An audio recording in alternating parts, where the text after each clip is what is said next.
I'm Shane, 28M, and I've been married to Lucy, 27F, for 2 years. Our story began in college, where we met during a chaotic freshman orientation. I was the nervous kid who couldn't find his dorm, and Lucy was the confident sophomore volunteer who helped me navigate the campus. We became friends, bonding over our shared love for obscure indie bands and terrible B movies. It wasn't until our senior year that we started dating. We were at a mutual friend's Halloween party, both dressed as characters from our favorite bad movie, Attack of the Killer Tomatoes. The coincidence made us laugh, and something just clicked. We've been inseparable ever since. Our relationship was always easy, comfortable. We supported each other through grad school applications, celebrated each other's successes, and were there for the tough times too. When I proposed 2 years after graduation, on the same spot where we first met during orientation, Lucy didn't hesitate to say yes. Everything was perfect until my younger brother Quentin, 25M, came into the picture. To understand why this is such a big deal, you need to know a bit about our family history. Quentin and I grew up in a small town in the Midwest. Our parents ran a modest hardware store, working long hours to make ends meet. As the older brother, I often had to look after Quentin when we were kids. This responsibility, coupled with our 3-year age gap, created a distance between us that never really closed. From an early age, Quentin was a handful. He was always getting into scrapes at school, picking fights with other kids, and causing trouble around the neighborhood. I remember countless nights of our parents arguing about what to do with him, their voices carrying through the thin walls of our small house. I, on the other hand, was the good kid. I got good grades, helped out at the store without being asked, and stayed out of trouble. This stark contrast between us only widened the gap in our relationship. As we got older, things got worse. In high school, Quentin fell in with a rough crowd. He started drinking, staying out late, and his grades plummeted. I was busy with AP classes, college applications, and my part-time job at the local library. We were living in the same house, but it felt like we were worlds apart. The night before I left for college was particularly bad. Quentin, drunk and angry, accused me of abandoning the family. He said I thought I was too good for them, that I was selfish for leaving. Our parents tried to intervene, but it ended with Quentin storming out and not coming home until the next day, long after I'd left for school. During my college years, I heard bits and pieces about Quentin from our parents. He dropped out of high school, got his GED, and bounced between dead-end jobs. There were a few run-ins with the law, mostly misdemeanors that our parents managed to smooth over. I felt guilty for not being there, but I was also relieved to be away from the constant drama. It wasn't until Lucy and I got engaged that Quentin suddenly became interested in our lives. He started showing up at our apartment unannounced, always wanting to hang out. At first, I thought he was just trying to be supportive, maybe even make amends for our rocky past. But things quickly took a weird turn. One night, about a month before our wedding, Lucy told me Quentin had been texting her constantly. She showed me the messages, and they were borderline flirtatious. There were late-night texts asking what she was doing, compliments on her photos, inside jokes I wasn't part of. It made me uncomfortable, but Lucy assured me she had been keeping things friendly but distant. I confronted Quentin about it, cornering him after a family dinner. He laughed it off, saying he was just being friendly, trying to welcome Lucy to the family. He accused me of being paranoid and possessive. I told him to back off, and he seemed to listen, but there was a glint in his eye that made me uneasy. The wedding day came, and to my surprise, Quentin was on his best behavior. He gave a nice speech, cracking jokes about our childhood and welcoming Lucy to the family. He even helped with some last-minute arrangements when our flower delivery was late. I started to think that maybe he had finally grown up and accepted our relationship. For the next 2 years, things were relatively peaceful. Quentin would show up to family events, be polite to Lucy, and we managed to coexist without any major incidents. I started to let my guard down, thinking we had finally moved past our issues. That all changed last week. Lucy and I were having dinner at my parents' house, a monthly tradition we'd started to stay connected. Quentin was there too, and he had clearly had too much to drink before arriving. As the night went on, he got louder and more obnoxious. It started with small comments, little digs at me that could be brushed off as drunk and rambling. But then he started talking about college, about how he always had a thing for Lucy back then. He mentioned specific events, parties where he claimed he and Lucy had moments. I knew these were lies. Lucy and I had been together all through college, and she had barely known Quentin existed. Lucy looked uncomfortable, shifting in her seat and trying to change the subject. My parents seemed oblivious, laughing off Quentin's comments as harmless reminiscing. But I was furious. I could see the game he was playing, trying to create doubt, to drive a wedge between Lucy and me. I pulled Quentin aside, practically dragging him into the kitchen. I told him to knock it off, that his behavior was inappropriate and hurtful. Instead of apologizing, he got angry. He said I always got everything I wanted, the grades, the girl, the success, and it wasn't fair. He accused me of never giving him a chance, of always seeing him as the screw-up little brother. Before I could respond, he stormed out of the house, leaving everyone in shock. The next day, I got a call from my mom. Her voice was shaky, and I could tell she had been crying. She told me Quentin had posted on social media that he and Lucy had been secretly seeing each other for months. He claimed they were in love and that Lucy was going to leave me for him. I was stunned. I knew it wasn't true, but the fact that Quentin would go this far was unbelievable. When I told Lucy, she was devastated. She wanted to confront Quentin immediately, to set the record straight. But I had a different idea. I decided to play along with Quentin's delusion. I texted him, pretending to be heartbroken and asking for details about their affair. He took the bait and started spinning an elaborate story about secret meetings and hidden feelings. He claimed they had been meeting at a cafe across town, that they had kissed after my birthday party last year, that Lucy had been unhappy in our marriage for a long time. I let this go on for a few days, gathering more and more ridiculous claims from Quentin. With each message, his lies got more outlandish. He said they had a secret language, that they had matching tattoos hidden where no one could see. He even claimed that Lucy had been planning to leave me on our upcoming anniversary trip. Then, I compiled all the messages and posted them on social media, along with a long explanation of what really happened. I exposed Quentin's lies, showing screenshots of his contradictory statements and timeline inconsistencies. I made it clear that Lucy had never been unfaithful, that this was all a product of Quentin's jealousy and instability. The fallout was immediate. Quentin deleted his social media accounts and hasn't spoken to anyone in the family since. My parents are torn between anger at Quentin and disappointment in me for publicly humiliating him. They keep saying we should have handled this privately, as a family. Lucy is relieved that the truth is out, but she's worried about the long-term effects on our family. She comes from a close-knit background and values family harmony highly. This public spectacle is far from what she's used to. Some of our friends think I went too far, that I should have taken the high road and not engaged with Quentin's lies. Others say Quentin had it coming, that his behavior was inexcusable and needed to be called out. I don't regret exposing Quentin's lies, but I'm starting to wonder if I should have handled it differently. The family is divided, and I can already imagine how awkward holiday gatherings are going to be for a long time. My mom keeps calling, crying about how her boys are fighting and how she just wants peace in the family. Was I wrong to publicly expose my brother's lies? Should I have confronted him privately instead? I'm not sure how to move forward from here, but I know I need to do something to fix this mess. The thought of losing my brother, despite our troubled history, is harder to bear than I expected. But I also can't stand by and let him disrespect my marriage and spread lies about Lucy. I find myself staying up late, replaying childhood memories, wondering where things went so wrong between Quentin and me. Could I have been a better brother? Should I have tried harder to stay connected during college? Or was this inevitable, given our different paths in life? Lucy has been my rock through all of this, but I can see the toll it's taking on her too. She didn't sign up for this family drama, and I worried that it might change how she sees me or my family. We've talked about starting our own family soon, and now I'm worried about what kind of uncle Quentin would be, if he's even in the picture at all. I'm lost and confused, caught between protecting my marriage and salvaging my family relationships. Any advice would be appreciated. Update 1. It's been a month since I exposed Quentin's lies, and things have only gotten more complicated. I thought the truth would settle everything, but it seems to have stirred up even more drama in our family. A week after my post, Quentin finally broke his silence. He sent a group text to our family, claiming that his social media account had been hacked and that he never made those posts about Lucy. He said he had been going through a tough time and was embarrassed to tell anyone, which is why he disappeared for a while. Our parents, desperate to believe him, accepted this explanation without question. They called me and asked me to take down my post exposing Quentin, saying it was all a misunderstanding. I refused, knowing that Quentin was lying again. This led to a heated argument with my dad, who accused me of being unforgiving and holding grudges. He brought up incidents from our childhood, times when Quentin had messed up and I had refused to let it go. It made me wonder if I had always been too hard on Quentin, if I had contributed to this rift between us. Lucy and I decided to have a family meeting to clear the air once and for all. We invited our parents and Quentin to our house, determined to get to the bottom of this. The day of the meeting, I was a bundle of nerves. Lucy spent the morning stressed baking, filling our house with the smell of cookies and muffins that no one would probably eat. When everyone arrived, the tension was palpable. Our mom tried to play peacemaker, suggesting we all just forget about what happened and move on. She kept bringing up happy memories from our childhood, as if reminiscing about family vacations could erase the current situation. Dad stayed quiet, looking uncomfortable and out of place in our living room. Quentin put on an act of being confused and hurt by my accusations, playing the victim card expertly. I wasn't having any of it. I pulled out my phone and played a voicemail Quentin had left me the night of the dinner, where he drunkenly confessed his feelings for Lucy and threatened to take her away from me. The look on everyone's face was priceless. Mom gasped, Dad's face turned red with anger, and Quentin's act crumbled.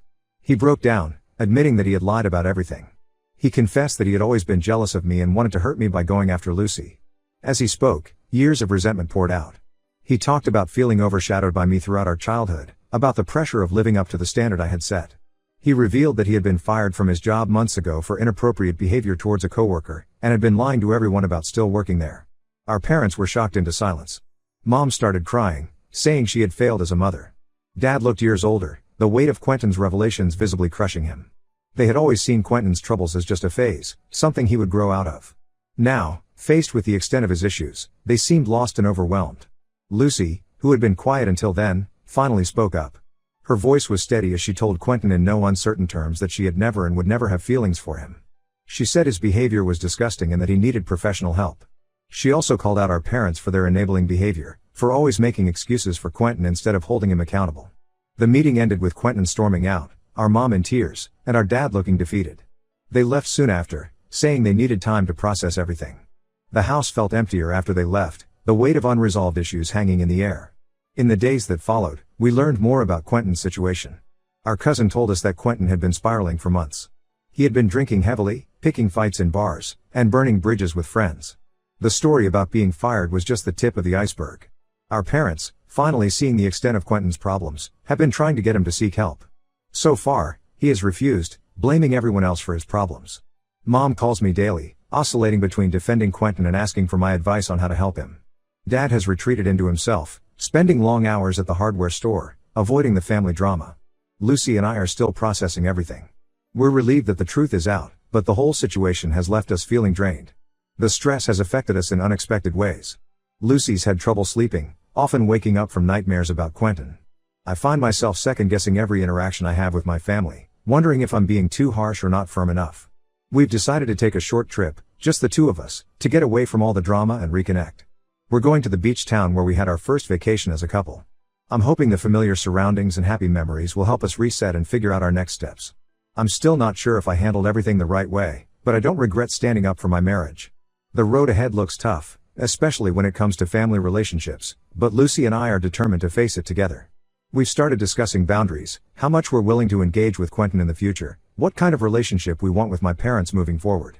As we pack for our trip, I find myself reflecting on the nature of family. Is blood really thicker than water? At what point do you prioritize your own peace of mind over family harmony? I don't have the answers yet, but I hope this time away will provide some clarity. The whole situation has made me appreciate Lucy even more. Her strength and support through all of this have been unwavering. It's reinforced my belief that marrying her was the best decision I ever made. Whatever happens with Quentin and my parents, I know that Lucy and I can handle it together. Update 2. It's been 6 months since my last update, and a lot has changed. Our family is still dealing with the aftermath of Quentin's actions, but we're slowly finding a new normal. After our confrontation, Quentin disappeared for a while. We later found out he had gone on a drinking binge and ended up in the hospital. It was a scary few days, waiting to hear if he would be okay. Despite everything that had happened, the thought of losing my brother hit me hard. It brought back memories of us as kids, before all the rivalry and resentment set in. This incident was the wake-up call Quentin needed. He finally agreed to get help and checked into a rehab facility. The program was intensive, requiring a 90-day stay with limited contact with the outside world. It was tough, but it gave all of us time to process and heal. While Quentin was in rehab, Lucy and I focused on strengthening our relationship. We went to couples counseling, not because we had problems, but because we wanted to make sure we had the tools to handle any future family drama. It's been incredibly helpful. We've learned better communication techniques and how to support each other through stressful situations. Our parents have been going through their own journey. They've been seeing a family therapist to work through their feelings of guilt and confusion. Mom called me one night, crying, admitting that they had failed both Quentin and me in different ways. They've apologized to Lucy and me for not believing us initially and for enabling Quentin's behavior over the years. Watching my parents grapple with their past mistakes has been eye-opening. It's made me realize that they're human too, doing their best with the tools they had. It doesn't excuse their actions, but it helps me understand them better. About 2 months ago, Quentin completed his rehab program. He reached out to me, asking if we could talk. I was hesitant, but Lucy encouraged me to hear him out. She reminded me that this could be a turning point for our family. We met at a neutral location, a park near our old high school. It was surreal, sitting on the same benches where we used to hang out as teenagers, now as adults trying to mend our broken relationship.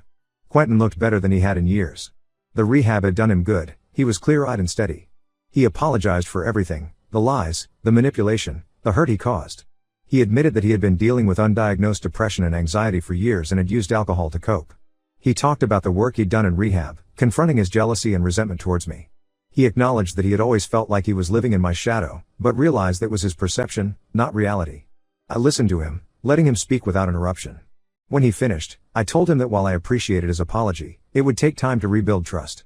I made it clear that his relationship with Lucy and me would never be the same, but if he continued to work on himself, we could potentially have a cordial family relationship in the future. Since then, Quentin has been making efforts to make amends. He's been sober for 4 months now and is attending regular therapy sessions. He's also started volunteering at a local animal shelter, which seems to be giving him a sense of purpose. Seeing him take responsibility for his actions and actively work on improving himself has been both surprising and encouraging. Lucy and I have cautiously allowed Quentin back into our lives, but with clear boundaries. He's not allowed at our house unless invited, and we don't spend time with him one-on-one. So far, he's been respecting these boundaries, which is a positive sign. Our extended family has been supportive throughout this process. They've rallied around us, offering help and understanding. My aunt, who's a social worker, has been particularly helpful in guiding us through this reconciliation process. It's brought some of us closer together, which has been an unexpected silver lining. As for Lucy and me, we're doing better than ever. Going through this ordeal has made our relationship stronger. We've learned to communicate better and to always have each other's backs. We've also started talking about our future more concretely, discussing career goals, where we want to live long term, and when we might start a family of our own. We're not naive enough to think that everything is perfect now. We know there will be challenges ahead, especially as we navigate family gatherings and holidays. But we feel equipped to handle whatever comes our way. This experience has taught us a lot about family, trust, and the importance of addressing issues head-on. While I wouldn't wish this situation on anyone, I'm grateful for the growth it has brought about in all of us.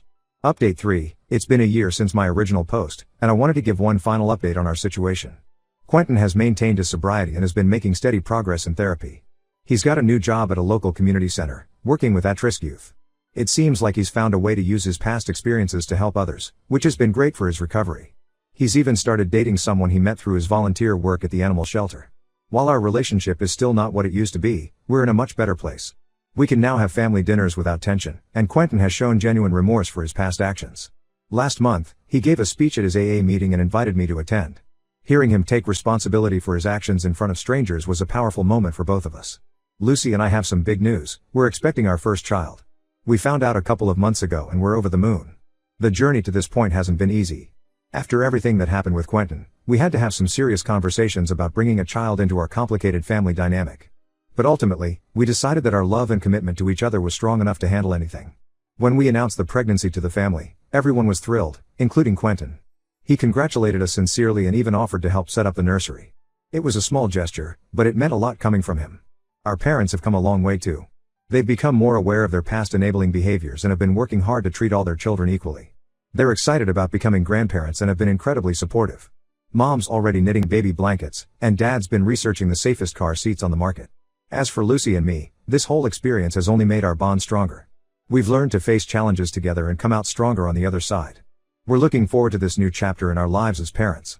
We've been attending parenting classes together and have had many late-night discussions about how we want to raise our child, always circling back to the importance of open communication and unconditional love. Looking back, I still believe I did the right thing by exposing Quentin's lies, even if my methods were unconventional. It was the catalyst that led to all of us confronting long-standing issues and ultimately healing as a family. Of course, there are moments when I wonder what would have happened if I had handled things differently, but I try not to dwell on those thoughts. We're not perfect, and we still have our moments of disagreement, but we've learned to communicate better and address problems head-on.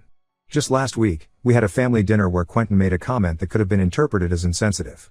Instead of letting it fester, we addressed it right there, calmly and openly. It was a small moment, but it showed how far we've all come. I'm proud of how far we've all come. Quentin's recovery, my parents' growth, Lucy's strength, and my own personal development, it's all been part of this journey. As we prepare for the arrival of our little one, I'm filled with hope for the future. Our family has been through a lot, but we've emerged stronger, wiser, and more united. It's been a long and sometimes difficult journey, but I wouldn't change it for anything. The nursery is almost ready, painted in soft yellows and greens. Sometimes I stand in there, imagining our child growing up, and I'm filled with a mix of excitement and nerves. I know there will be challenges ahead, parenthood, continuing to navigate our family dynamics, balancing our careers with our growing family. But after everything we've been through, I feel ready to face whatever comes our way. This will be my last update.